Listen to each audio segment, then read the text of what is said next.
Hey guys, this is Annie, and today I'm talking about my 5 streams of income as a full-time artist from India.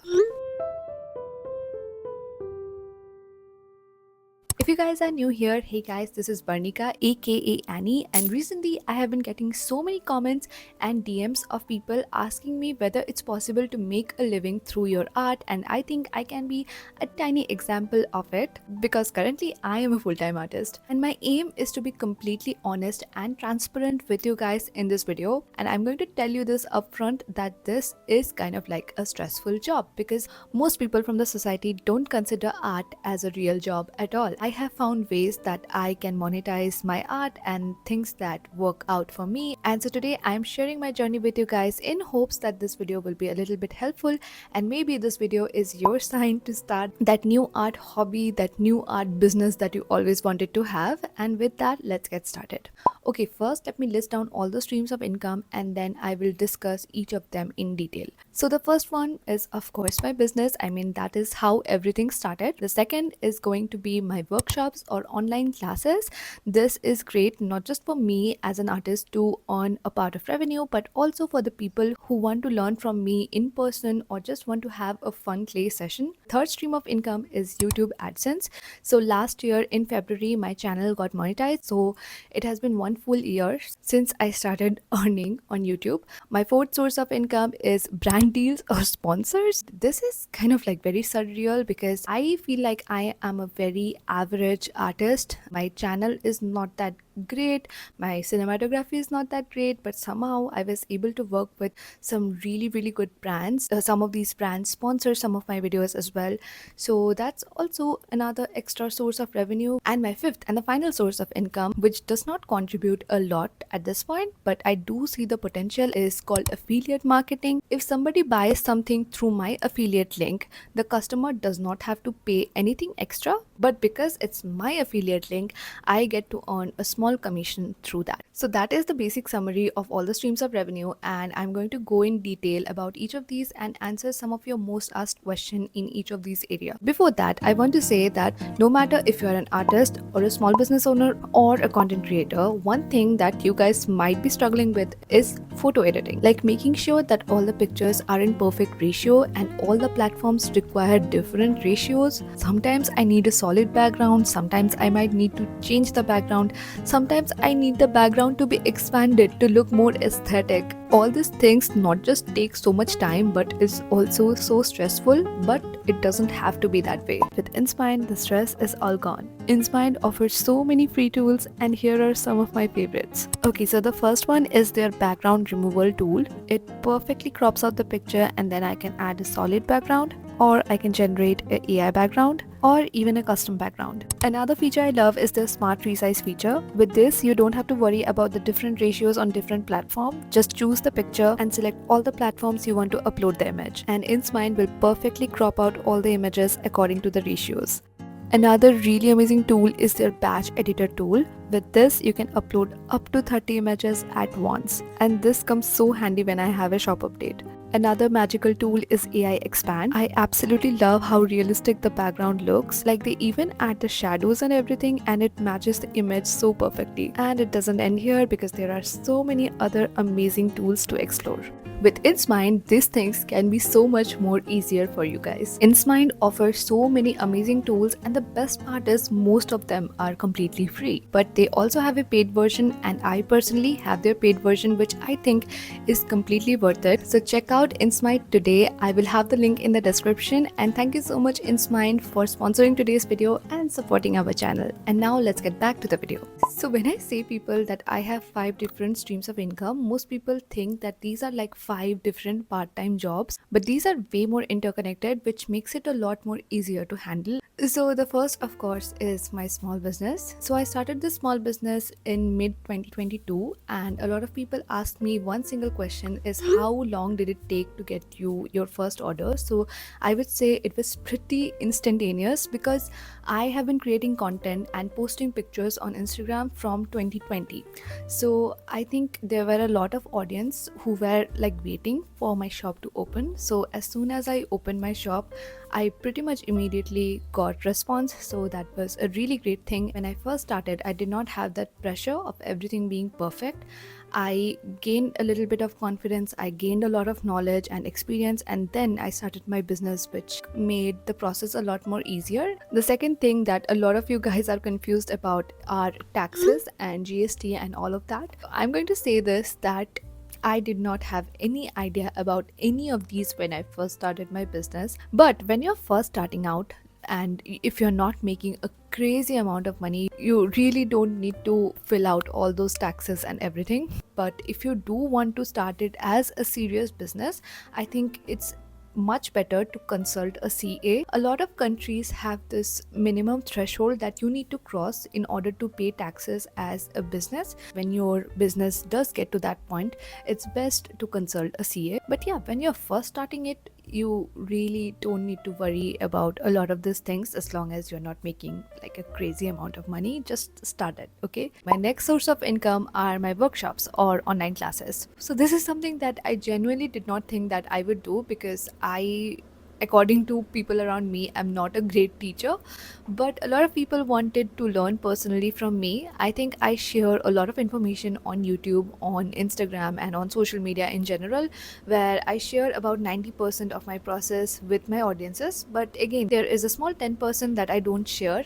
And also, there are some people who just want to learn in person or just want to have a fun clay session with me. I think it's very profitable, because not only is it profitable to me, but I think it's profitable to the attendees as well, because they can take this knowledge and maybe start their own small business, maybe start their own journey. I try to do at least one workshop every single month, and I have been seeing so many of my workshop attendees who have started their own business. One of the people who I am really proud of is Sammy with Love. Sammy is her YouTube channel's name, and she has attended a lot of my workshop, and seeing that she is also successful in her business and like started this new journey of hers makes me so proud. As an artist, I think people are curious, people want to learn from you, people want to know about this new medium, so why not monetize it, right? We are not doing art just to enjoy, but as a full-time artist, we are also doing this art to survive as well. And basically, when I'm doing a workshop, I'm revealing all my business secrets, I am revealing all my materials. So I think we deserve a compensation for that. So that is a really amazing thing you can do. It builds up a community. You not only teach, but you also learn a lot of new things. So I really enjoy doing it, and it's a great source of revenue. The next source of revenue is my YouTube AdSense. You are watching this video, and most probably this video is monetized, which means that you will see ads running on this video. And because these ads are running on my channel, I get to earn a small amount of revenue. So a lot of people have been questioning me, how much do you earn through YouTube AdSense? And I think legally you cannot disclose the revenue that you're earning according to some YouTubers, so I'm not going to risk it.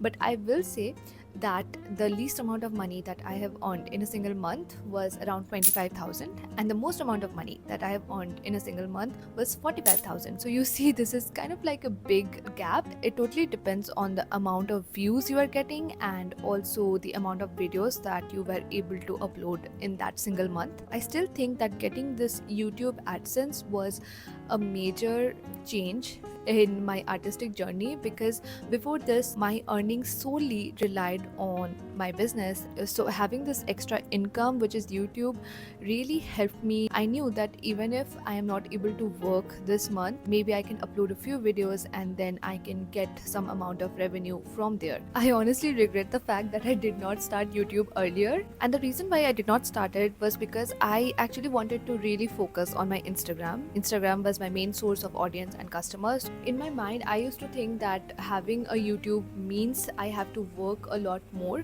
but slowly I realized that I can, do the same thing that I was doing on Instagram, like sharing my journey, but I can do it in a more slow pace, because when you're seeing short form content, people have a really small attention span, so you have to kind of like cut the video, because otherwise people just lose their interest completely.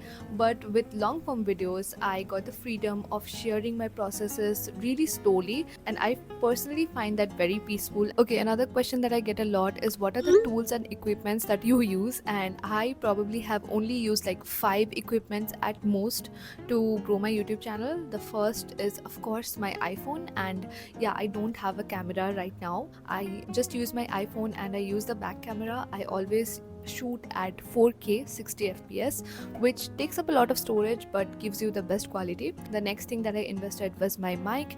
This one is by Boya, and I will link this exact one in the description. I got it from Amazon and it works really great. The third thing that I invested was my tripod stand. This is a Skywig Signy tripod stand, and I really like it because it is firstly very sturdy, and secondly it comes with a remote that connects with the Bluetooth of your phone, and you can turn on and off the video even if you are sitting at a distance. The fourth one is probably my Moft tripod stand, and I think that was a really great thing because I can shoot very close-up shots. And the fifth thing that I invested, which kind of like was not necessary, but I got this mic. This one is by Hollyland and it costed 10k. The only reason I got it is because the mics are very small. I think the pickup range is also better of this mic, but I recommend this mic. I think this mic works a lot better. It cancels out a lot of noise. As long as you have a stand, a phone and a mic, I think you are good to go. Another thing that you guys have been asking me is how to grow your YouTube channel, because YouTube channel does not get monetized from the very start. You have to have at least 1000 subscribers and 4000 watch hours for your channel to get monetized, and I think there is no shortcut for this. You just have to upload good content regularly. One thing that I would recommend is try to upload things that your audiences are wanting. Try to do polls, try to interact with them, try to ask them questions, while also making sure that you are actually enjoying the content that you're making, because otherwise it will just be too stressful. Because I personally have gone through this phase where I felt like I am just making these videos for the views and I am not actually enjoying the content I'm making. So yeah, try to make the content somewhere in between both, where your audiences are finding it good enough to watch while also you are enjoying making that content. So try to find that balance, post consistently, and I think that will make your channel grow. So next come brand deals or sponsors. This is kind of like a recent addition in my artistic journey, and one question that I get a lot is how to approach brands to get these sponsors. And the reality is I have never approached a single brand. Once your channel kind of like starts to grow, these brands actually recognize you, and if they like your content, they will send you probably an email, or sometimes they even send a DM on Instagram asking whether you would be interested in working with them. Another thing that you can do is sign up with a few talent agencies or influencer agencies. I will try to link the ones that I have worked with in the description. Once you have signed up, the agencies will check your profile, and if they think that it is a good match to the brands that they are representing, then they will approach you. The great thing about these agencies is that they are actively trying to get new influencers. Once you sign up with an agency, you actually might get more sponsors than you individually could have gotten, because they are actively pitching your account to different brands, because these agencies also get a cut from the fees that the brand is paying. So the more number of brand deals you will be getting, the more profit they will be getting. So they actually actively try to pitch your account to different brands. And it's not compulsory that you only get brand deals from these agencies. There were also a lot of companies that actually approached me directly, either for a PR or like a sponsors. You can get it both ways, but if you do want to increase your visibility, I think signing up with an agency is a really great option. One thing that I kind of like am sad about is that I rarely get any Indian brand sponsors. I have tried signing up or contacting a few talent agencies from India, but none of them kind of like respond. I think it's because the things that I make or the content I make is a very niche content. But again, hopefully in future I get to work with a few Indian brands or a few Indian agencies. Okay, last but not the least is the affiliate marketing. You guys probably have seen those type of videos where people are like, if you want the link of this product, comment down below and I will send the link directly into your DM.